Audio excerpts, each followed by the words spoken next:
그들이 오매 사무엘이 엘리압을 보고 마음에 이르기를 여호와의 기름 부으실 자가 과연 주님 앞에 있도다. 여호와께서 사무엘에게 이르시되 그의 용모와 키를 보지 말라. 내가 이미 그를 버렸노라. 내가 보는 것은 사람과 같지 아니하니 사람은 외모를 보거니와 나 여호와는 중심을 보느니라. 이새가 아비나답을 불러 사무엘 앞을 지나가게 하매 사무엘이 이르되 이도 여호와께서 택하지 아니하셨느니라. 이새가 산마로 지나게 하매 사무엘이 이르되 이도 여호와께서 택하지 아니하셨느니라. 이새가 그의 아들 일곱을 다 사무엘 앞으로 지나가게 하나 사무엘이 이새에게 이르되 여호와께서 이들을 택하지 아니하셨느니라. 내 아들들이 다 여기 있느냐? 아직 막내가 남았는데 그는 양을 지키나이다. 사람을 보내어 그를 데려오라. 그가 여기 오기까지는 우리가 식사 자리에 앉지 아니하겠노라. 이에 사람을 보내어 그를 데려오매 그의 빛이 붉고 눈이 빼어나고 얼굴이 아름답더라. 여호와께서 이르시되 이가 그니 일어나 기름을 부으라. 사무엘이 기름 뿔병을 가져다가 그의 형제 중에서 그에게 부었더니 이날 이후로 다윗이 여호와의 영에게 크게 감동되니라. 사무엘이 떠나서 라마로 가니라. 할렐루야! 우리 살아계신 하나님을 찬양드리며 또 영광을 올려드릴 수 있는 우리 2022년도 한 해가 되기를 주님의 이름으로 소망합니다. 우리가 이제 코로나로 인해서 사역을 못한 지가 이제 어느덧 2년이 흘러갔습니다. 시간이 되게 빠르게 흘러가는데 그래도 여러분들께 감사드리는 게 너무나 많이 있습니다. 여러 가지 우리가 사역을 못하고 또 많은 제약들이 있었지만 그래도 여러분들이 불평 불만 없이 저희들의 또 그런 말이나 저희들의 그 일정들을 잘 따라와 주시고 또 함께 해주셔서 정말 감사하다는 말씀을 여러분들께 전해드리고 싶습니다. 많이 부족하고 연약하지만 여건이 조금 된다고 하면 거리두기가 또 완화가 된다고 하면 여러 가지 좀 사역을 좀 다시 시작해서 우리가 잃어버렸던 그런 열정이나 또 사역들을 열심히 파이팅하면서 우리가 이번 한 해 동안 지냈으면 좋겠습니다. 오늘 말씀의 제목은 하나님의 눈에 띄기 라는 제목을 가지고 우리가 말씀을 나누도록 하겠습니다.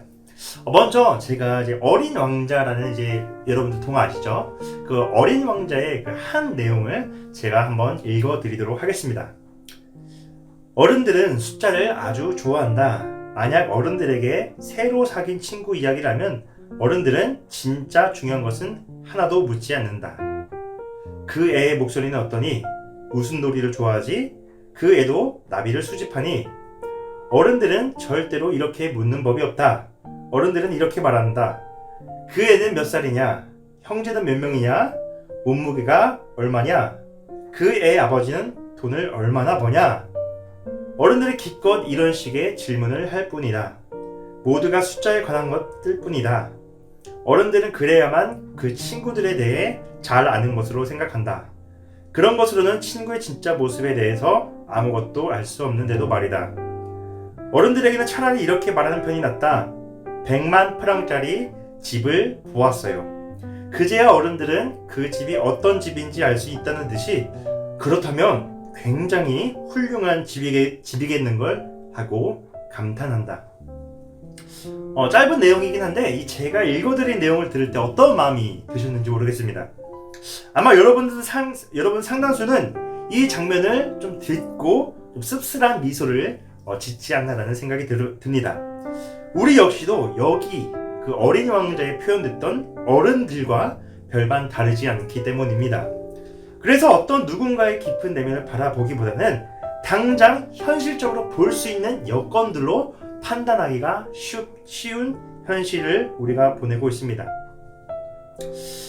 제가 제천에서 살았을 때 지금도 제천에서 지금 본가가 있는데 저와 친한 고향 동생이 한 명 있습니다. 그 친구는 지역에서 그 양아치들만 다닌다는 그 전문 고등학교에 다니기도 했고요. 그리고 사람들이 잘 안 가려고 했던 지방의 모 대학교를 졸업했습니다. 그래서 자기 스스로 고백하기를 처음 보는 사람들과 학교 얘기를 하기가 참 난감하고 속된 말로 쪽팔린다고 말을 많이 하기도 했습니다. 학교 이름을 꺼내는 순간 그 친구의 얼굴빛이 정말 뭔가 어둡고 약간 부끄러운 듯한 모습을 저도 많이 보게 되었습니다. 하지만 근데 그 친구의 전공을 이야기할 때면 그 표정이 항상 정반대로 바뀌었습니다. 왜냐하면 그 친구의 전공이 의대생이었습니다. 의대생. 시간이 좀 흘러가지고 지금은 이 군의관 중위로 중위 계급으로 근무를 하고 있습니다. 지금 솔직히 저보다 잘 살고 있죠. 군의관이 되는 게 그래도 만만치 않은데 저희 이제 아는 동생은 이제 모 육군 부대에서 군의관으로 지금 근무를 하고 있습니다.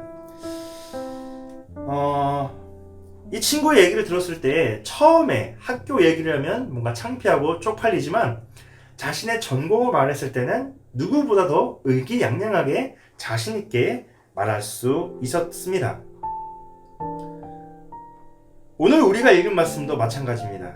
이와 관련해서 우리에게 매우 의미심장한 말씀을 가르쳐 주고 있습니다. 먼저 우리가 유념해야 할 점은 여기에 등장하는 인물이 바로 사무엘 선지자입니다. 구약 성경 안에 여러 위대한 신앙의 인물들이 나옵니다. 그 중에서도 사무엘은 단연 예수님과 가장 흡사한 인물이라고 표현할 수가 있겠습니다. 왜냐하면 이 사무엘이 구약에서 유일하게 되게 독특한 자리에 있었기 때문입니다.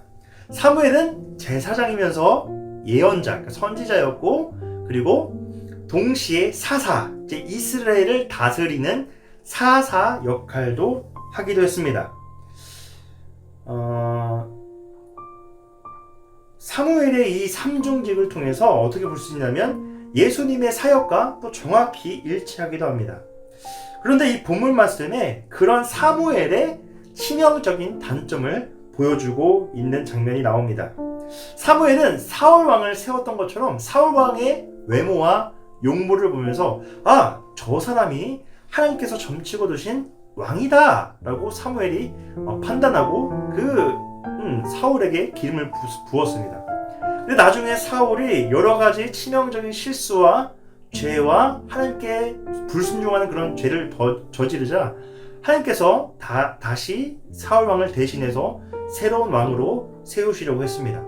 그래서 이새의 집으로 가죠, 사무엘이. 근데 사무엘이 어떤 실수를 저지르느냐, 바로 사울 왕을 세웠던 것처럼 다윗의 형이었던 외모가 잘생기고 그리고 뭔가 그럴듯한 그런 사람들을 보면 저 사람이 하나님께서 세워주실 왕이다라고 확신했다는 것입니다. 그런데 하나님께서는 외모, 용모, 스펙, 세상의 지식을 많이 얻은 사람, 그런 사람을 원했던 것이 아니라 어린 목동이었던 다윗을 선택하시고 원하셨다는 것입니다. 사무엘의 시선과 하나님의 시선이 완전 달랐죠. 우리가 본문을 보면 사무엘이 여러 위대한 일들을 많이 했지만 그만큼 사람이기 때문에 부족한 모습도 많이 보이기도 했습니다.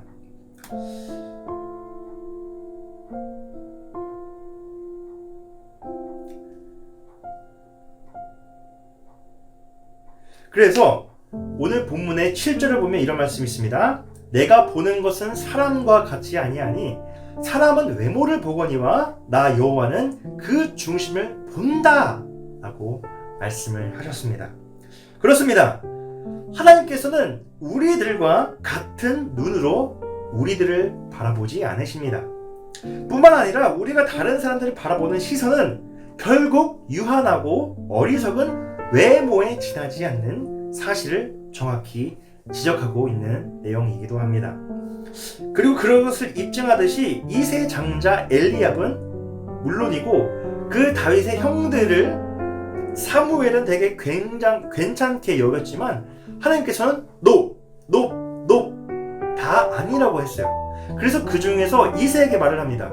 자, 그럼 다른 형제들 말고 다른 한 명 아들이 없냐 물어보자 이세가 머뭇거리면서 얘기를 하죠.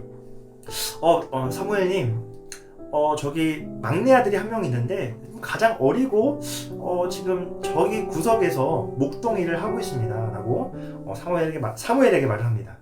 그런데 아버지 이새가 막둥이였던 다윗을 되게 굉장히 사랑했거나 아니면 뭔가 좀 자랑스럽게 여겼다면 좀 떳떳하게 말했겠죠. 그런데 이 이새는 다윗을 소개할 때 좀 머뭇거리고 제대로 된 소개를 하지 않습니다. 여기서 비추어 봤을 때 이 다윗은 집안에서 별 좀 아들이긴 하지만 또 막둥이이긴 하지만 그저 그런 그냥 아들이었다라고 볼 수가 있겠습니다. 그리고 이새가 다른 형제들보다 다윗을 그렇게 사랑하지 않았다는 것을 좀 우리가 유추해 볼 수가 있습니다. 다윗은 그 자리로부터 소외되었습니다. 그의 부모로부터 그렇게 제대로 된 사랑을 받지도 않았던 사람이었습니다. 그만큼 우리가 생각했던 다윗은 처음에 그 다윗은 좀 볼품없는 사람이었던 것으로 알 수가 있죠. 그렇다면 결론적으로는 이 다윗은 사울 왕보다 그리고 다윗의 형들보다 잘난 게 없었다라는 거예요. 그 왜소한 키에 그리고 뭔가 늠름한 모습을 보여주지 못한 것이죠.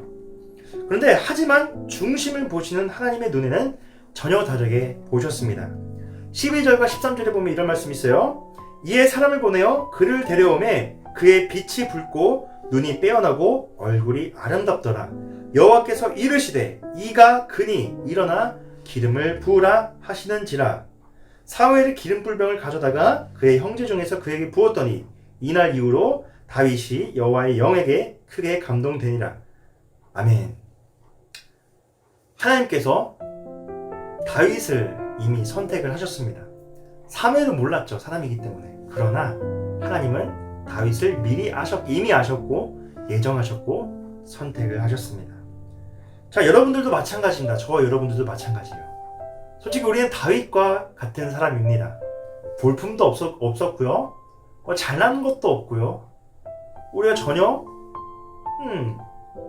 세상 사람들보다 스펙이 자랑이 있는 것도 아닙니다.